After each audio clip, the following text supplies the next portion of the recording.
Welcome to The Explainer. Today, we're diving into the really cool world of epigenetics. We're going to build a visual walkthrough to map out how this whole system works and, more importantly, what happens when it goes haywire, so you get a crystal clear picture of these diseases. So, let's kick things off with a huge question. Is your DNA your destiny? Are we just walking, talking printouts of the genetic code we got from our parents? Is that blueprint the final say on, well, everything? Well, as it turns out, the answer is way more interesting than that. Because, while your DNA is the hardware, it's the fundamental blueprint, there's this whole other layer of software running on top of it. And that software is telling the hardware what to do and when to do it. And that software has a name: epigenetics. It's basically a collection of chemical tags and switches that sit on your DNA and tell your genes to turn on or turn off. And here's the kicker. It does all this without changing your actual DNA sequence one bit. It's all about controlling which genes are used. Okay, so how does this whole thing work? Here's our game plan. We'll start with the three main control switches that manage the genome. Then we'll look at this wild idea of a parent stamp on your genes. We'll dive into how cancer hijacks these controls, and finally, we'll get into the really promising science of rewriting these instructions. All right, first things first. Let's look at the actual toolbox. When we talk about epigenetics, we're really talking about three main types of molecular machinery that direct your genome.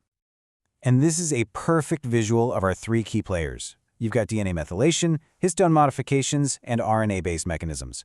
Just think of them as the on and off switches, the volume dials, and the message interceptors for your entire genetic code. So the first and probably most famous one is DNA methylation.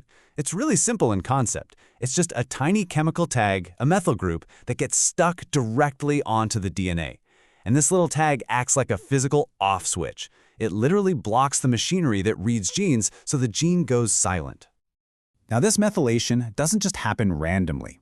It's got specific targets, these little spots called CpG sites. That's just a place where a C nucleotide is right next to a G. And these spots are basically hotspots for epigenetic control and gene silencing. Okay, next up, histone modification.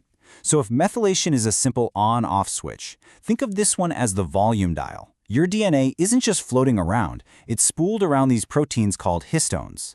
And by tweaking those histones with chemical tags, the self can either wind the DNA up super tight, making it unreadable, or loosen it up, making the genes easy to access. It's all about fine-tuning. And finally, we've got non-coding RNAs. Now these guys are different. They don't mess with the DNA or its packaging. Instead, they go after the message itself, the messenger RNA. These tiny little molecules called microRNAs will hunt down a specific message, latch onto it, and stop it from ever being turned into a protein. It's like intercepting a text before it can be read.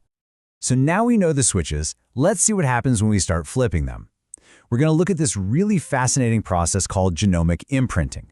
This is where genes are marked depending on which parent they came from, and it's where we can really start to visualize how things can go wrong. Okay, get this. For almost all of your genes, you use both copies you inherit, one from each parent.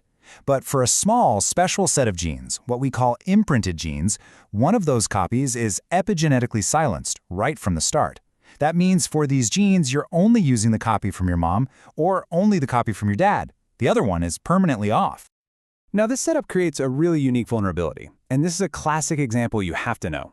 Check out what happens when a little piece of chromosome 15 gets deleted. If that deletion is on the chromosome you got from your dad, you get Prader-Willi syndrome. But if the exact same deletion happens on the chromosome you got from your mom, you get a completely different disease, Angelman syndrome. It's the same missing piece of DNA, but because different genes in that region are silenced on the maternal versus the paternal copy, you get two totally distinct outcomes. It's just wild. We see another one of these powerful opposite effects with a growth gene called IGF-2. In this case, it's not about losing the gene, it's about getting the dosage wrong. Too much IGF-2 activity, and you get overgrowth in Beckwith-Whiteman syndrome. Too little, and you get diminished growth in Russell-Silver syndrome. It's the same gene, but the epigenetic volume dial is either cranked way up or turned way down. So let's actually trace the pathophysiology for Beckwith-Whiteman. Normally, the IGF-2 gene you get from your mom has an epigenetic off switch on it. It's silenced. So you only get one dose of this growth factor from your dad's copy. But in this syndrome, that maternal off switch breaks. The gene turns on when it shouldn't. All of a sudden, you have a double dose of a really powerful growth factor, and that leads directly to the symptoms, like overgrowth. And for Russell Silver, it's the exact opposite story. Here, because of different epigenetic errors, that single active copy you get from your dad gets turned down. Its volume is too low. So the body just doesn't make enough of this critical growth factor, and that molecular problem leads directly to the clinical picture of diminished growth. And seeing a picture like this really connects the dots. You can visually trace the whole path from a tiny molecular mistake, turning down one gene, all the way to the physical reality of the syndrome. That's the core of pathophysiology right there. Now, imprinting disorders are serious, but they're relatively rare. There's a much more common disease where epigenetics is a master criminal: cancer. Cancer cells are experts at hijacking this entire system for their own gain. So here's the cancer playbook, and it's brutally simple. Your cells have break genes that stop cell division. We call those tumor suppressors. And they have accelerator genes that promote it, called oncogenes. What cancer does is it uses methylation to flip the wrong switches. It slaps an off switch on the brakes, and it removes the off switch from the accelerators. The result? Uncontrolled growth.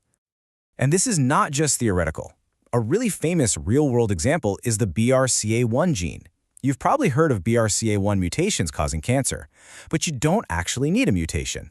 A cancer cell can just cover the gene's on switch with methyl groups, silencing it epigenetically.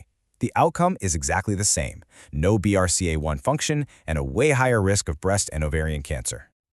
Okay, so all of this might sound a bit bleak, but here is the amazing part. If these epigenetic marks are just software, if they're not permanent changes to the DNA hardware, that raises a huge question. Can we fix them? Can we rewrite the instructions?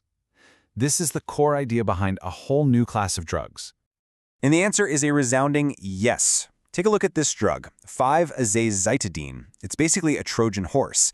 It looks almost identical to the DNA-based cytosine, so dividing cancer cells suck it up and build it right into their DNA. But here's the trick.